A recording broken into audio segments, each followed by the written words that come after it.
Holy shit, is this seat high. And see how many miles are on it. 0,0,0,0. Alright, see what it'll do.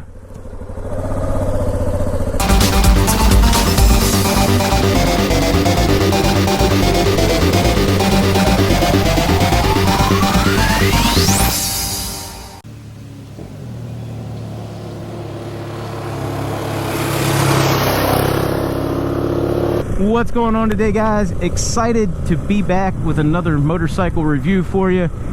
We got a beautiful day here in West Virginia, and I am out on a 2017 KTM 690 Enduro R, courtesy of the good folks up at Ride On Moto, your authorized KTM dealer in Winchester, Virginia. Now basically the 690 Enduro R is a large displacement dirt bike with DOT legal knobbies and some lights just to make it legal to ride on the street. Alright guys, as always we're going to start with the specs. More specifically, we're going to start with the powertrain. We do have a 690cc single cylinder electronically fuel injected water cooled engine. It is single overhead cam. It's putting out 67 horsepower, 49 foot-pound of torque, so nearly 50. That's going back to a 6-speed manual transmission with a hydraulically actuated clutch, and it is a slipper clutch. And then that's going back to a final chain drive that comes with an X-ring chain from the factory. When it comes to wheels, you have spoked rims, 21-inch front, 18-inch rear, proving this truly is an off-road motorcycle. You do have tube tires. They are DOT legal Pirelli MT21 Rallycross tires. Great for off-road, and to be honest, they stick pretty well on road too. When it comes to braking components, we have Brembo components all the way around with stainless steel brake lines. We have a 300mm disc on the front, 240mm disc on the back. We have a twin piston floating caliper on the front with a single piston floating caliper on the back, and of course we're outfitted with ABS. When it comes to suspension, we have WP components throughout, as is usually the case on KTMs. Your front fork, though adjustable, is a manual adjustment, really easy to adjust. The left fork adjusts your compression, while the right fork adjusts your rebound, and you also have a fully adjustable rear shock.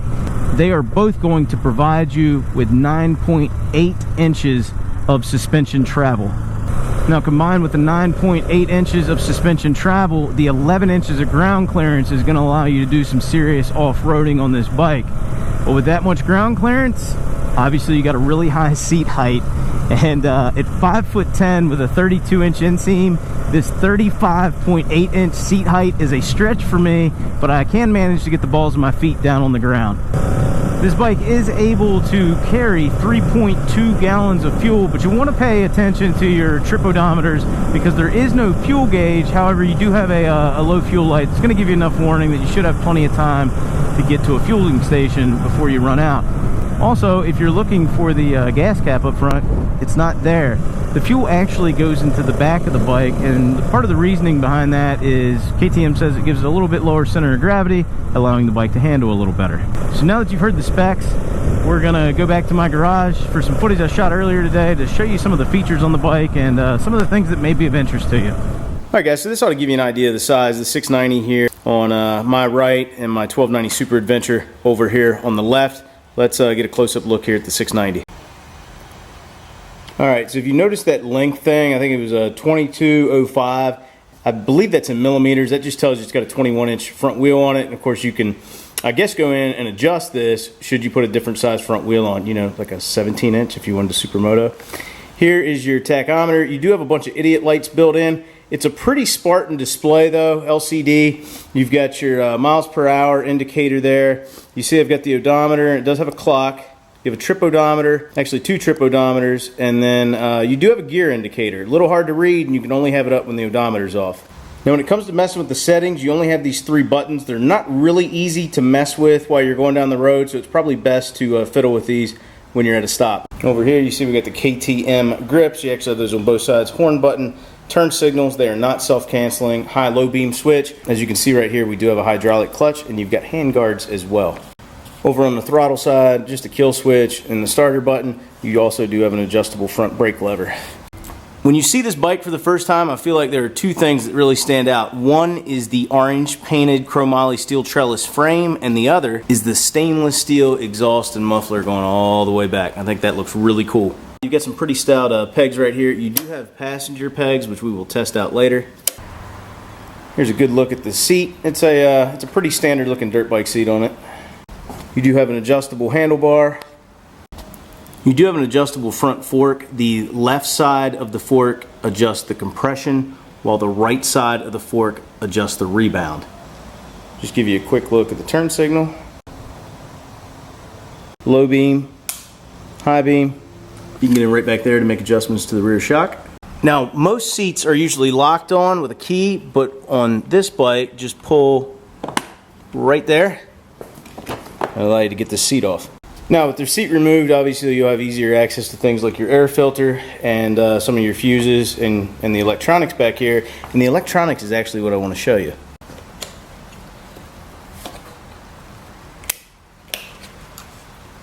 Okay, so under the seat with this little cover removed, you actually do have adjustments you can make to different fuel maps for the electronic fuel injection. If you look right, it's going to be a little hard to see on camera. You see there's a white notch down here?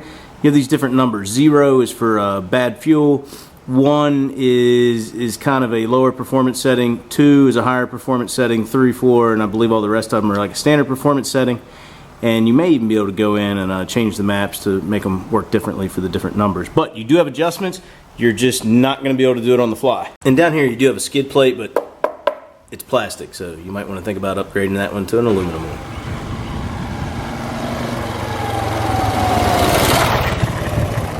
The seating position on this thing, I mean, ergonomically, it's very, very comfortable. Like I said, I got a long stretch to get to the ground, but the pegs, I've got plenty of leg room. The reach to the handlebars is pretty much perfect. Speaking of handlebars, they are adjustable, and the grips, the one thing I like about the grips, this side here is pretty soft, while this side has the wedges in it, so it gives you something a little bit more to hold on to there with your fingers, especially on the throttle side, where you're going to be twisting that throttle. Make sure it's not going to slip in your hand. Obviously, with very limited wind protection, this isn't really a machine that's made to do much interstate travel, but just so you know where you are in high gear on the tack, at about 55 miles an hour, you're right at about 4,000 RPMs, and the bike feels really good right there. And of course, that's with the stock gearing, which obviously you could change that. When you get up to 65 miles an hour is really the first time you're going to start to feel some vibration in the handlebars. And with these tires on and the way I've got the steering dampener right now, which thanks to Lance up the shop, we basically have it backed all the way off, I don't really want to go much above 70 because these tires and the front end starts to get just a tad bit squirrely on me. Obviously with different tires you'd have a different handling characteristic, and if I were to tighten down the steering dampener, I know it would tighten up the front end a little bit, but I kind of like it the way it is. Also, on the topic of speed, I did notice KTM has placed a sticker here on the frame that says don't exceed 100 miles per hour. I'm not real sure the reasoning behind that, but just thought you guys should be aware. So the 690 Enduro is kind of in the middle ground. It's not as big as some of the other adventure bikes like my 1290 or even the 1090 or some other models out by other manufacturers, but it's also much more powerful than like a KLR 650 or Honda 650 or even Suzuki's DR 400. The only thing that's really in its range is the Husqvarna, but it obviously uses the same exact engine as the KTM. In fact, it's made by KTM owns Husqvarna, so it's not really a fair comparison between those two. Now, speaking of the Suzuki DRZ 400, I actually used to own a 400 Supermoto, and that's what this bike reminded me of when I first sat down on it. Very similar ergonomics, very similar seat height, just everything just reminded me of the Suzuki. And then it no longer reminded me of the Suzuki once I hit the throttle, because this thing makes nearly twice the horsepower of what my DRZ 400 made. Alright, so let me give you some of my thoughts about the bike, some things that I've noticed about it, some things I really like about it. First off, the slipper clutch works extremely well. It does exactly what it's supposed to do. You're not getting any wheel hop or anything if you do happen to jump down a little too quick, and it just makes the whole engagement just really, really smooth. And to be honest, one of the first things I noticed was the clutch pull. Now, while it's very similar to my 1290, maybe it's just because I've been riding my my Honda CRF dirt bike recently, but a really, really smooth hydraulic clutch on this thing that lets it just slip right into gear very nicely. Alright, so when it comes to the engine and horsepower, it's what you'd expect from KTM. It's pretty much class leading. There's really nothing else that it really competes against right now, except maybe the Husky. Everything else is just a little bit different, but as you'd expect, this thing makes really good power off the line, mid-range, and even makes pretty good power up top. And there's gobs of torque. It really doesn't matter where it's at in the RPM band. The thing's going to pull really well. In fact, on most back roads, once you get it up into 6th gear, you can pretty much just leave it there. It's got enough torque to slow down for a turn and then pull back out of it without doing much, if any, shifting at all. Speaking of turns, let's talk about the suspension and handling a little bit. It really does remind me of my old DRZ in that, you know, you've got all this ground clearance, so you can carry a lot of corner speed, even with these knobby tires on it. But the suspension does an excellent job on road of keeping the bike planted in the corner. Never once have I felt like I was going to lose the front end or the back end. It just stays really planted throughout, and it does really well off-road too, which I'll touch on here in just a minute. The brakes on it, you know, you got Brembos throughout, stainless steel. This is the first bike I've actually reviewed on the channel that didn't have twin disc. Now, being that it's a dirt bike, enduro bike, very seldom you're ever going to see twin disc. And here's the thing, you don't need it. The brakes will stop this thing very quickly. You get really good feedback from the brake there from the start. You get really good, I guess you want to call it bite, and it doesn't fade on you. They really do a good job of slowing the bike down. And with these brakes, you do have ABS, and while I've kind of been anti-electronic for a while, I really do like the ABS brakes on the bike. Two other quick things about this bike that I like. Number one, I really thought I would have nitpicked the seat. However, it's actually pretty comfortable. And number two, I don't know if you guys can see it right here, but at this point, and also lower down on the fork brace, and I haven't looked at other areas, they actually stamped in the torque at 17 Newton meters on there. So you don't even have to go pull the manual. You can look at the bike and it'll tell you what to torque the bolts down to. Okay, so when it comes to this bike, most everything I really like about it. It rides great, it handles great, good power, comfortable, really fun bike to ride. However, there are a few things I don't like about it. And let's start with the gauge cluster. First off, I'm not sure if you guys can see it right now, but I can tell you I can't, because the brake line comes right over top of it, obstructing my view. Now, on most dirt bikes, you'll see something similar, but the way this one's set up, it makes it damn near impossible to read the speedometer on there, though you can see the odometer fairly well. While we're talking about the gauge cluster, another thing I'm not going to say I don't like, but I wish it had. I wish the bike had a fuel gauge instead of just an idiot light telling you that you're about out of fuel. So that's something else I'd like to see KTM do to the Enduro. The mirrors could use a bit of improving. You can't see a whole lot out of them. They're not very big. And then the other thing is they do get a little buzzy from time to time, and it makes it a little hard to see behind you. Speaking of behind me, have you seen that tail light on the back? Come on, KTM. Can't we get a better looking taillight? That thing, it reminds me of my old DRZ taillight, which I replaced with a nice sleek looking LED one. And I think that's something that probably aftermarket available will make the rear of this bike look a good bit better. Speaking of LEDs, while it would be nice to have LEDs all the way around, I don't know if they're totally necessary, but I'd definitely get rid of that eyesore of a taillight. And I think the only other thing I'm going to nitpick is the same thing I nitpick on every KTM that I take out, except for the Super Duke GT. They did put me some sort of plate on the bottom this time, but it's plastic, so I would definitely upgrade that to some sort of aluminum bash plate if I were to own this bike. While not necessarily negative, I do want you to know that the valve check intervals and or adjustments are at 6,200 RPMs, which is not out of the ordinary for a dirt bike. So just be aware of that. If you do your own work, not that big a deal. If you're going to be taking it somewhere, your maintenance costs may be a little bit higher than what you expected. Alright, so you may have noticed in the garage section when I showed you some close-ups of the bike, there are passenger foot pegs. And while this thing's not really designed to ride two up very far, I thought we'd throw Kristen on the back and get her input. So let's cut over to her and see what she's got to say.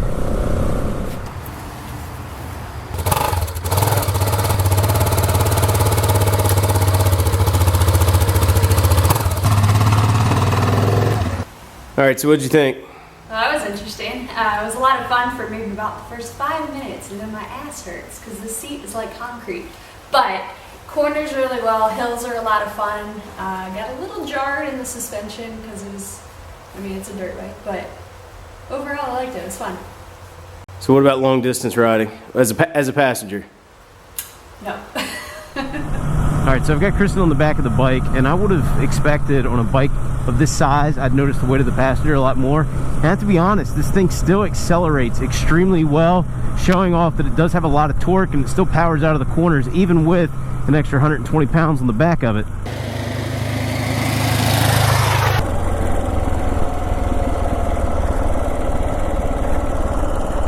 You better get back there. All right, so I was fortunate enough to be able to take the bike off-road. I took it off-road there at my house on my trails, which are really, really tight. However, this bike fit around there just fine. I also took it down a dirt slash little bit of gravel back mountain road, literally down the side of a mountain. And I took it across some fields, and I also just took it on like an old tar and chip road. So how did the KTM 690 Enduro do off-road? Awesome, just like you should expect it should. I mean, it's made by KTM. These guys know how to build a championship winning dirt bike, and that's exactly what this thing is. I mean, it just feels like a dirt bike off-road, and it's got gobs of power. Yeah, it's a little bit heavier than like a supercross or your regular like off-road enduro, but man, for a street bike to be able to go this well off-road, you can't ask for a whole lot more. I was super impressed with it on all sorts of surfaces. All right, so as I get ready to wrap up this review video, one question I wanted to answer is, who is this bike for? And first off, it's for somebody with long enough legs that they're gonna feel comfortable on it. But if you can get over that, I really think it's for the person who's looking for a really fun bike to ride. It's really good around town, really well mannered and kind of fun. It kind of makes you want to feel like you want to jump up on the sidewalks and do things you probably shouldn't. It's awesome off-road, so if you're going to be doing some off-road riding, this is a bike to look into. And it's for somebody who's going to ride a lot of back roads. Depending on what your commute is, you could turn it into some sort of commuter bike. Could you turn the 690 Enduro into an adventure bike? I think with a little bit bigger windscreen and maybe some bags on it, you probably could, assuming you're going to be riding mostly solo and not two up. All right, guys, so just to wrap things up, once again, big thank you to the guys up at Ride on Moto, your authorized KTM dealer in Winchester, Virginia, for loaning me out this bike. KTM has done an excellent job putting this 2017 KTM Enduro R package together. This thing is a real hoot to ride, and fortunately, I don't have to take it back for a few more days, so I'm going to be putting a heck of a lot more miles on it. Alright guys, so if you enjoyed today's review video, please give me a thumbs up. If you're not a subscriber, I look forward to you being one. If there's anything I didn't mention or a question you may have, let me know in the comments section below. And as always, I'll talk to you again soon.